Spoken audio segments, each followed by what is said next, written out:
चंपावत चुनाव था, 97% मतों से जीते। ऐसे मुख्यमंत्री जी को मैं आपके बीच में, माननीय मुख्यमंत्री जी को मैं पुष्कर सिंह धामी जी को आमंत्रित करता हूं, हम सबका मार्गदर्शन।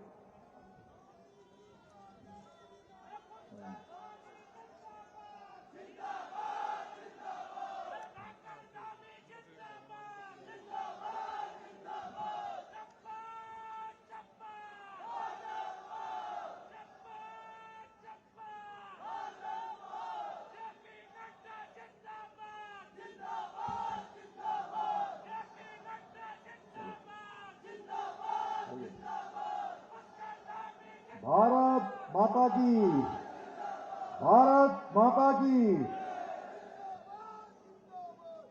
पिथौरागढ़ सीमांत क्षेत्र पिथौरागढ़ में आज हम सब लोग जिनको सुनने के लिए, जिनसे मिलने के लिए यहाँ इस जनपद के सीमांत क्षेत्रों से यहाँ पर पधारे हैं, भारतीय जनता पार्टी के राष्ट्रीय अध्यक्ष और करोड़ों करोड़ कार्यकर्ताओं के प्रेरणा स्रोत, जिनके मार्गदर्शन में आज भारतीय जनता पार्टी, जिनके नेतृत्व में विश्व की सबसे बड़ी पार्टी बन गई है।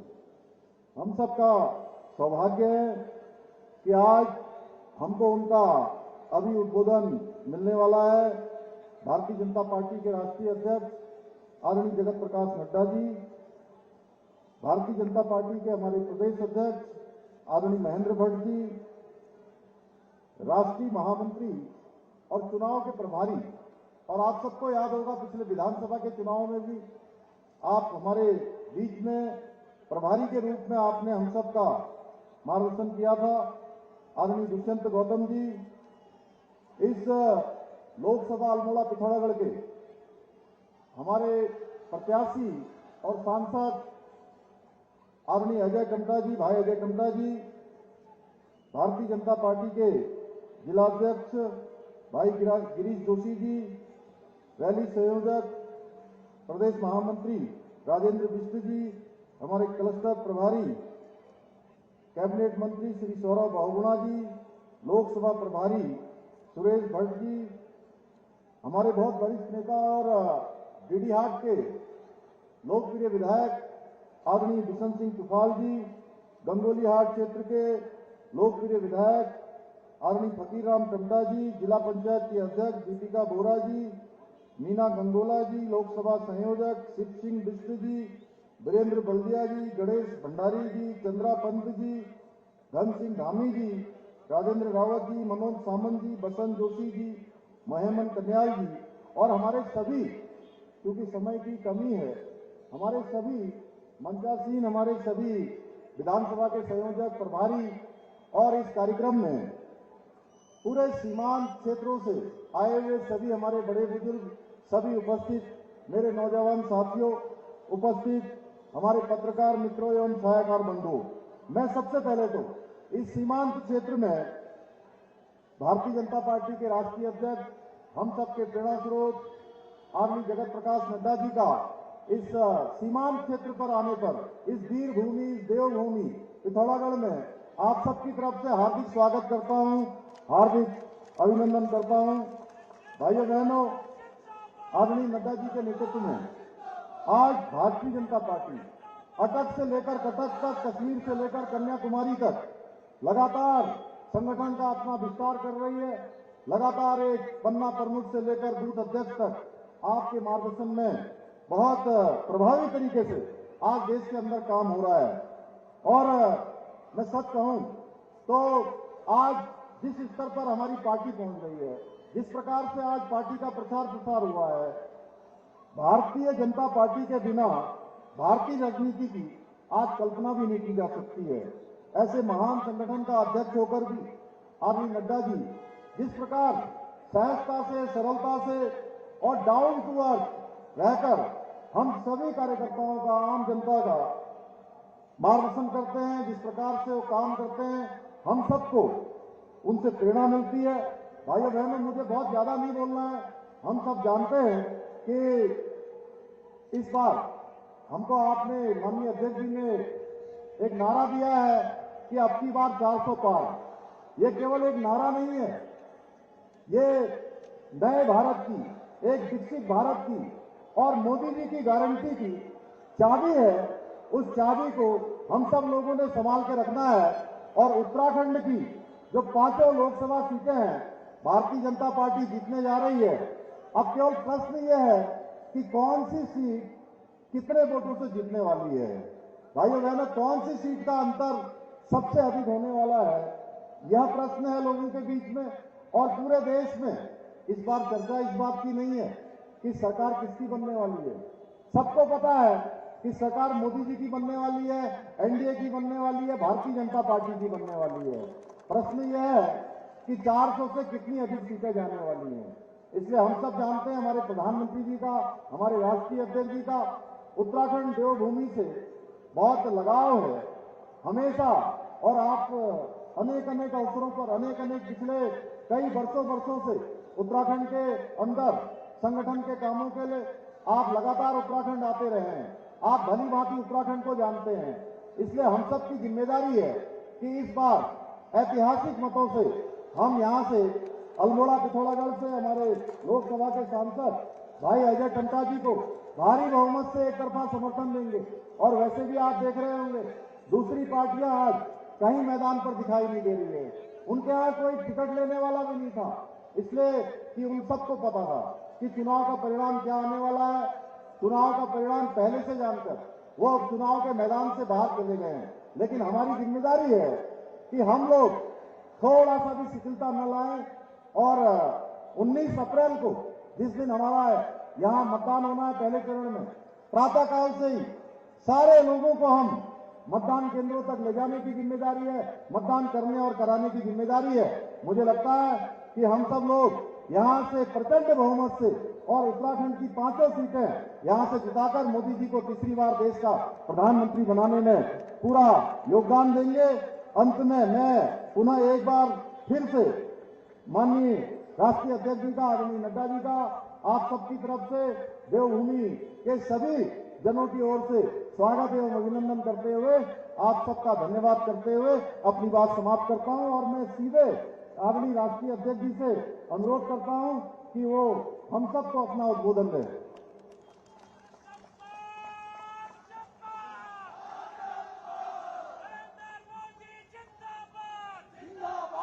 जिंदाबाद जिंदाबाद जिंदाबाद जिंदाबाद जिंदाबाद जिंदाबाद जिंदाबाद। धन्यवाद। बोलिए भारत माता की, भारत माता की, भारत माता की। आज के इस विशाल जनसभा में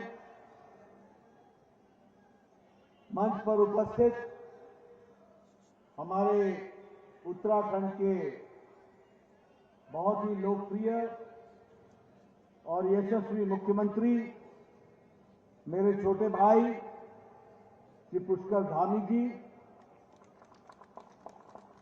हमारे प्रदेश के जुझारू अध्यक्ष श्री महेंद्र भट्ट जी,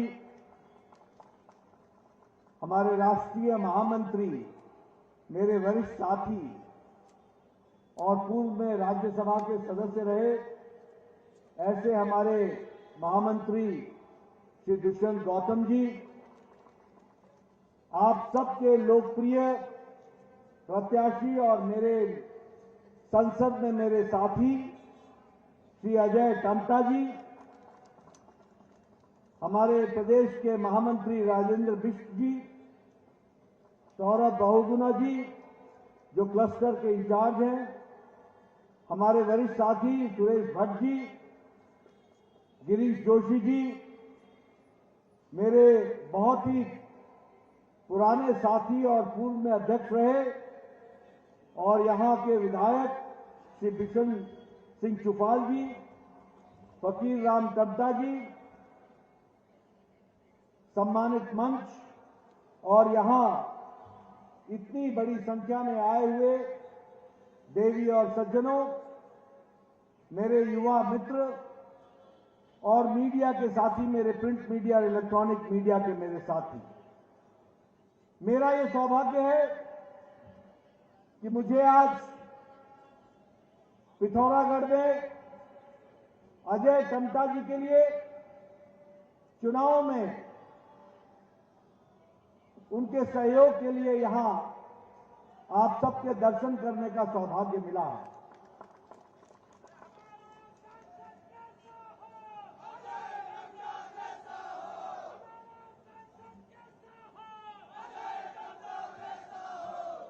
हम जानते हैं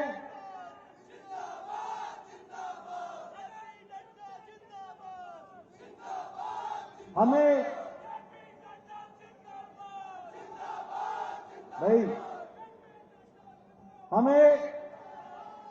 इस बात की भी खुशी है कि मुझे आज देवभूमि में आने का सौभाग्य मिला है। मुझे इस बात की भी खुशी है कि मुझे आज वीर भूमि में भी आने का सौभाग्य मिला है। ये ऐसी भूमि है जहां हम देवताओं को पूजते हैं। हर व्यक्ति देवतुल्य है। सात्विकता हम सबके मन में बसी हुई है और ये ऐसी भूमि भी है जो देश की रक्षा के लिए हमेशा तत्पर रही है। ऐसी वीर भूमि भी है।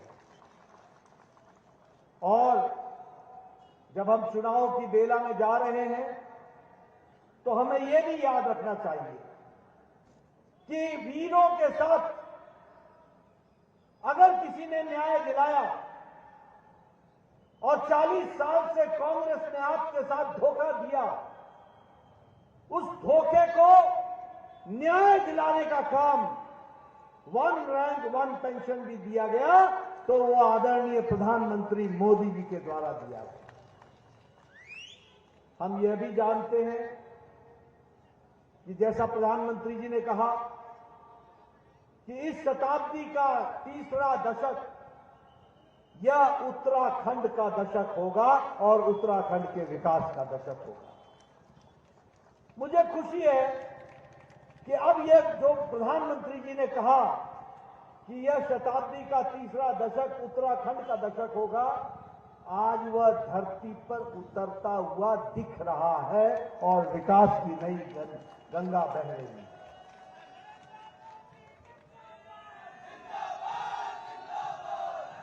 मित्रों,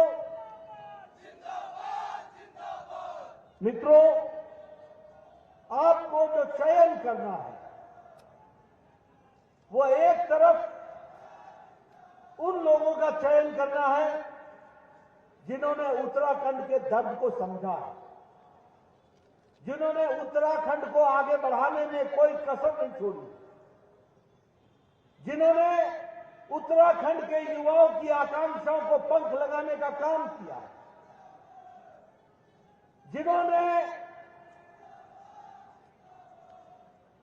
जिन्होंने महिलाओं की आकांक्षाओं को उनको ताकत देकर के उनका सशक्तिकरण किया, जिन्होंने उत्तराखंड को मुख्य धारा में लाने में कोई कमी नहीं छोड़ी, और दूसरी तरफ वो लोग हैं जिन्होंने दशकों तक आपके साथ धोखा दिया, वो लोग हैं जिन्होंने घोटाले किए, वो लोग हैं जिन्होंने आपके विकास के नारा देकर के आपको विनाश की तरफ धकेला है और घोटालों की सरकार एक नहीं अनेकों सरकार चलाई।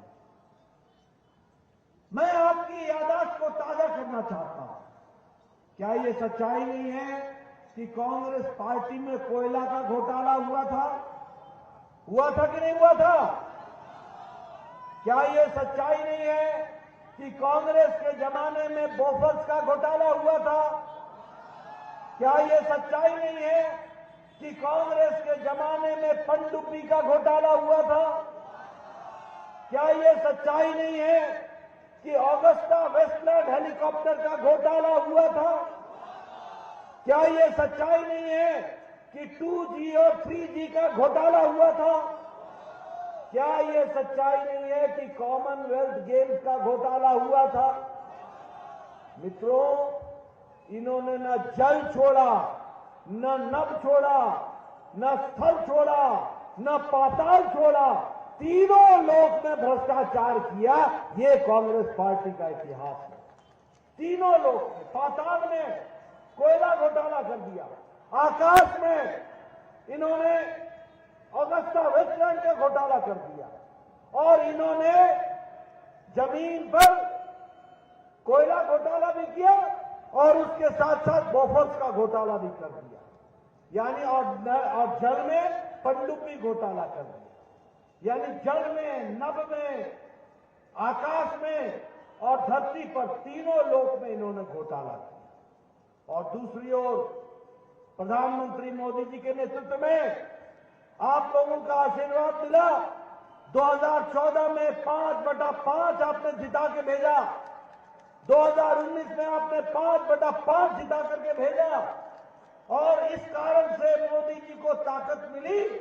और आज भारत कोरोना की मार के बाद और यूक्रेन के लड़ाई के युद्ध के बाद भी, यूक्रेन क्राइसिस के बाद भी, आज भारत ने आर्थिक जगत में 11वें नंबर से छलांग लगाकर, जिस ब्रिटेन ने हमको 200 साल राज किया, उनको पछाड़कर 5वें नंबर की अर्थव्यवस्था बन गई है, 5वें नंबर। और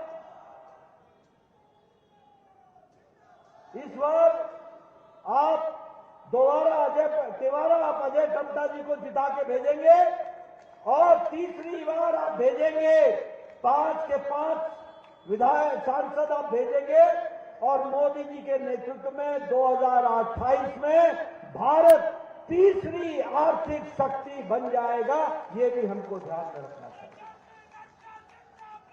मित्रों, आपको जानकर खुशी होगी कि इलेक्ट्रॉनिक गुड्स के एक्सपोर्ट में भारत 6 गुना आगे बढ़ गया है, 6 गुना हमारा एक्सपोर्ट बढ़ गया। आपको जानकर के खुशी होगी कि हमारे प्रोडक्शन में हर तरीके से विकास का काम हो रहा है। आज आप सबके हाथ में मोबाइल है ना? सबके हाथ में मोबाइल। ये 2014 में जो मोबाइल था, उस पे लिखा होता था मेड इन चाइना। आज जो आपके हाथ में मोबाइल है, उस पे लिखा हुआ है मेड इन इंडिया। 97% मोबाइल अब भारत में बन रहे हैं। ये आत्मनिर्भर भारत खड़ा हुआ है। उसी तरीके से इस्पात में हम 4थे नंबर पर खड़े थे, आज हम 2 नंबर पर इस्पात में खड़े हैं। गाड़ियां बनाने में और गाड़ियों की मार्केट में हमने जापान को पछाड़ दिया है, और हम अब 3 नंबर की ऑटोमोबाइल इंडस्ट्री बन गए हैं। इस तरीके से हमारा विकास हुआ है। दवाइयों में आपको जानकर के खुशी होगी। ओ भाई, मेरी बात भी सुन लो।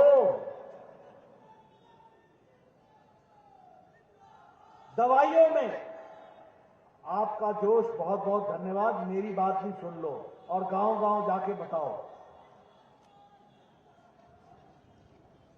मैं ये कह रहा था कि दवाइयों में आज भारत आत्मनिर्भरता में दुनिया का सबसे बड़ी डिस्पेंसरी अगर बन गई है तो भारत बन गई है। सबसे सस्ती दवा और सबसे कारगर दवा कोई बना रहा है तो भारत के उद्योगपति बना रहे हैं, और दुनिया को डिस्पेंसरी के रूप में उसको आगे बढ़ाया है। मैं यहां ये भी बोलना चाहूंगा, हमारी बहनें बैठी हैं, हमारे किसान भाई बैठे हैं, हमारे बुजुर्ग बैठे हैं। आप सब लोगों ने देखा होगा, आज हम प्रधानमंत्री आवास योजना में 4 करोड़ पक्के घर प्रधानमंत्री जी ने बनाए हैं, 4 करोड़। और उसी में 1 लाख घर सिर्फ उत्तराखंड में बने हैं, और 11,000 घर पिथौरागढ़ जिले में बने हैं, पिथौरागढ़ जिले। मैं आपको इसलिए सुना रहा हूं कि मैं भी पहाड़ से आता हूं। 1993 में मैं विधायक बन गया था, 1993 में, और 1993 में मेरा वीडियो, मुझे मालूम नहीं धामी जी यहां क्या बोलते हैं, वीडियो बोलते हैं, ब्लॉक डेवलपमेंट ऑफिसर, मेरा वीडियो मेरे पास आया करता था और कहता था, नड्डा जी आपको एक खुशखबरी सुनानी है। मैं बोलता था, क्या? बोलो। कि आपको इस साल 2 इंदिरा आवास योजना के घर मिले हैं एक पंचायत में, बताइए किसको दूं मैं बोलता था, भैया ये घर तू ही रख ले, 1 अनार 100 बीमार, मैं कहां जाकर के किसको ये घर दूंगा। आज पिथौरागढ़ में 11,000 घर बन गए और सारे देश में 4 करोड़ घर बन गए। मैं आपको ये भी बताना चाहता हूं, उज्ज्वला योजना, हमारी बहनें यहां बैठी हैं, मैं पहाड़ से आता हूं, क्या यह सच्चाई नहीं है कि आप सुबह 5 बजे उठा करती थी, जंगलों में जाया करती थी, लकड़ी काट करके लाया करती थी, और लकड़ी काट करके ला करके सुखा करके आप चूल्हा जलाया करती थी, और 200 सिगरेट के धुएं के बराबर अपने फेफड़े में धुआं लेती थी, और मैं अगर सही बोलूं तो फूकनी लेकर के फूक फूक करके चूल्हा जलाती थी। क्या यह कहानी सच है कि नहीं है? बहनों से पूछ रहा हूं, सच है कि नहीं है? आज प्रधानमंत्री मोदी जी ने आपको लकड़ी के चूल्हे से मुक्त कर दिया और 11 करोड़ गैस के कनेक्शन दिए गए और 1 लाख कनेक्शन उत्तराखंड में दिए गए, 1 लाख कनेक्शन। जल जीवन मिशन, मैं फिर बताऊंगा, मैं पहाड़ से आता हूं, गर्मियों में एमएलए होते हुए मुझे घूमना मुश्किल हो जाता था। जिस गांव में जाओ मेरे से पूछती थी मैं बहने, अब आया तू, देख मेरे सर का हाल, थैला उठा उठाकर 3-3 किलोमीटर मैं नीचे जाती हूं, पानी लाती हूं, दिन के 3 घंटे निकल जाते हैं, तब जाकर के घर में पानी देती हूं। ये कहानी उत्तराखंड की थी कि नहीं थी? बोलो, बावड़ी से पानी लाने जाते थे कि नहीं जाते थे? पोखर से पानी लाने जाते थे कि नहीं जाते थे? बोलो, नहाने के लिए बावड़ी में जाते थे और बाल्टी में पानी लाते थे और घर पहुंचते थे तो फिर पसीने से नहा लेते थे। होता था कि नहीं होता था? आज प्रधानमंत्री मोदी जी ने 11 करोड़ 30 लाख लोगों को हर घर जल, हर घर नल पहुंचा दिया है, और उत्तराखंड में 12 लाख घरों को पहुंचाया गया है, और पिथौरागढ़ में 2,40,000 घरों में हर घर नल, हर घर जल पहुंचाया गया। अगर मैं बात करूं स्वच्छ भारत की, तो आप बताइए, गांव में आप लोग खुले में शौच जाते थे कि नहीं जाते थे? खुले में जाते थे कि नहीं जाते थे? घर से लोटा लेके जाते थे कि नहीं जाते थे? और बहनें हमारी सूर्योदय और सूर्यास्त का इंतजार करती थी कि सूर्योदय से पहले जाएंगे या सूर्यास्त के बाद जाएंगे। ये कहानी हमारी थी कि नहीं थी? आज आपको जानकर खुशी होगी कि 11 करोड़ इज्जत घर प्रधानमंत्री जी ने बनाए और 11 करोड़ बहनों को इज्जत दिया है, और 5,30,000 इज्जत घर उत्तराखंड में दिया है। अब कोई शौच बाहर नहीं जाता, हर के घर में शौचालय आ गया है, ये भी हमको ध्यान में रखना चाहिए। आयुष्मान भारत, यहां बैठे हमारे एमएलए साहब, हमारे बिशन सिंह चुफाल जी भी बैठे हैं। ये आज से 10 साल पहले एप्लीकेशन लिखा करते थे, मुख्यमंत्री जी इनका बाईपास होना है, यह गरीब आदमी है, इसका किडनी का ऑपरेशन होना है, ये गरीब आदमी है, इसके 1.5 लाख रुपए लगेंगे, इसके 3 लाख रुपए लगेंगे, कृपया करके धनराशि देने का आवंटन करने की अनुशंसा करिए। और होता क्या था, मुख्यमंत्री जी जिसको 1.5 लाख मिलना था उसको 75,000 देते थे। वो भी क्या करें, उनके पास भी पैसा नहीं था। ये प्रधानमंत्री मोदी जी आए जिन्होंने आयुष्मान भारत दिया और गांव के गरीब लोगों के लिए, कौन लोग वो गरीब लोग कितने हैं? 55 करोड़ लोग, 55 करोड़ लोग, 40% की भारत की आबादी। कौन है ये लोग? रिक्शा वाला, ठेला वाला, सब्जी वाला,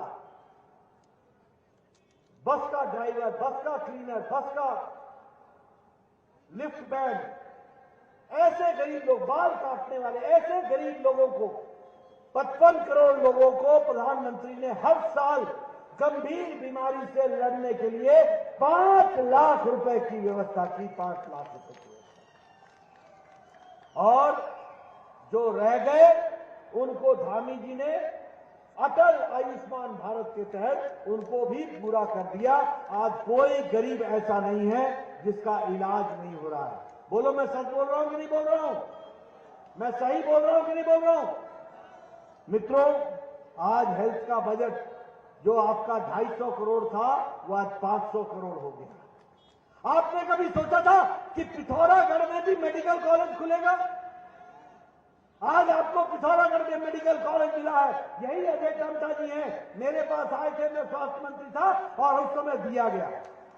अल्मोड़ा में मेडिकल कॉलेज खुला। कभी सोचा था कि मेडिकल कॉलेज खुलेगा? कभी नहीं सोचा था। लेकिन आज मेडिकल कॉलेज खोले जा रहे हैं। उसी तरीके से ड्रिंकिंग वाटर के लिए 1200 करोड़ रुपए खर्च हो रहा है। मनरेगा में 64 करोड़ रुपए खर्च हो रहा है। और धामी जी को प्रधानमंत्री जी ने विशेष प्यार से 41,000 करोड़ रुपए का सेंट्रल फंड दिया और विकास किया है। आप बताइए, देहरादून दिल्ली अमृत भारत ट्रेन चल रही है, वंदे भारत ट्रेन चल रही है कि नहीं चल रही है? देहरादून लखनऊ चल रही है कि नहीं चल रही है?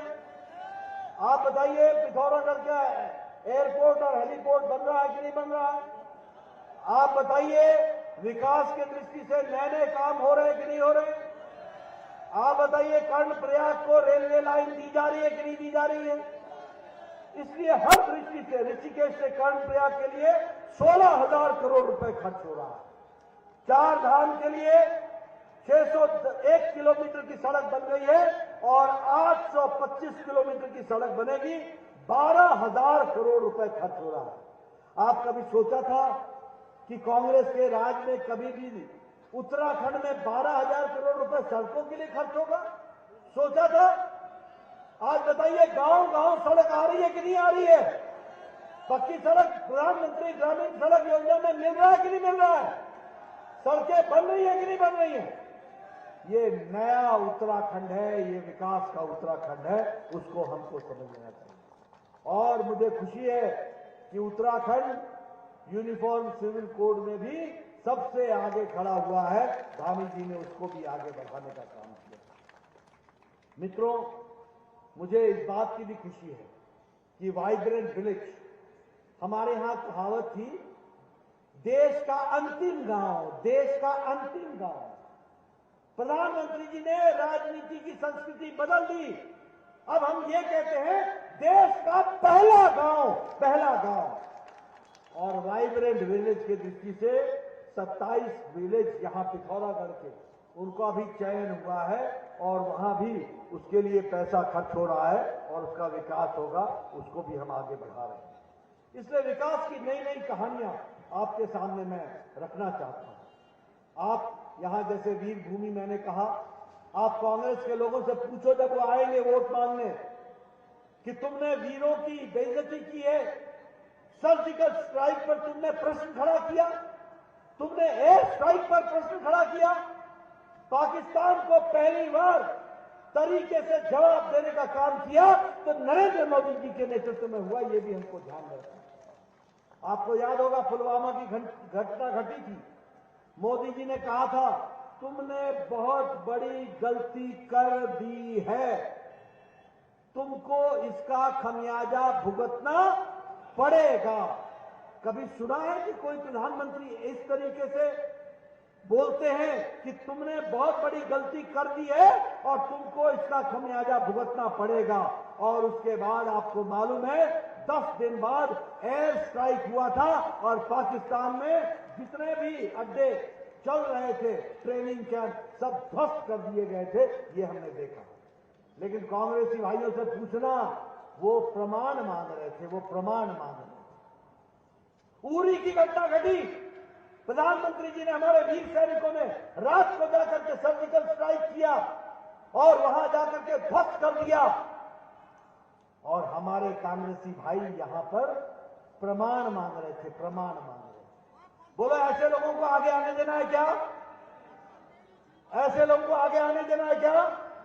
बोलिए, आने देना है क्या?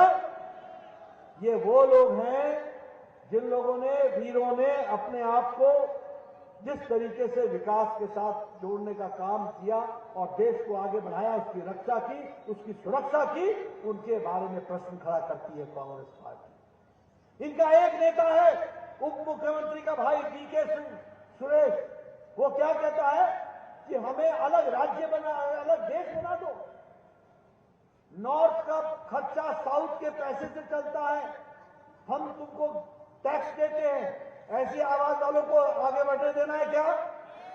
जो देश के लिए खतरा हो ऐसे लोगों को बढ़ने देना है क्या? मित्रों, एक डीएमके का एक एमपी है, वो कहता है कि हम तमिलनाडु को एक सेपरेट नेशन बना देंगे। बताइए, वीर भूमि के सपूतों, ऐसे लोगों को आगे आने देना है क्या?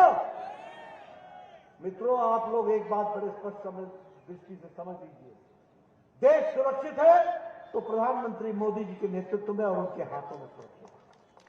देश अगर आगे बढ़ रहा है तो उनके नेतृत्व में आगे बढ़ रहा है। उत्तराखंड को प्यार जो दिया है वो नरेंद्र मोदी जी ने दिया है और उसको बखूबी पुष्कर धामी जी जमीन पर उतार रहे हैं, उसको पूरी ताकत से आगे बढ़ा रहे हैं। बोलिए, ये व्यवस्था आगे बढ़नी चाहिए कि नहीं बढ़नी चाहिए? जोर से बोलिए, ये व्यवस्था आगे बढ़नी चाहिए कि नहीं बढ़नी चाहिए? मेरे नौजवान, आप बोलो, बढ़नी चाहिए कि नहीं चाहिए? अजय टम्टा को जिताना है कि नहीं जिताना है? अच्छे मार्जिन से जिताना है कि नहीं जिताना है? पुराना रिकॉर्ड तोड़ना है कि नहीं तोड़ना है? देश को आगे बढ़ाना है कि नहीं बढ़ाना है? तीसरी बार फिर से प्रधानमंत्री मोदी जी को प्रधानमंत्री बनाना है। इसलिए मित्रों, आप सब लोग अपनी राष्ट्रीय जिम्मेवारी को निभाइए और राष्ट्रीय जिम्मेवारी में अजय टम्टा जी को अपना कीमती वोट देकर के विजय बनाइए। इन्हीं शब्दों के साथ बहुत बहुत धन्यवाद।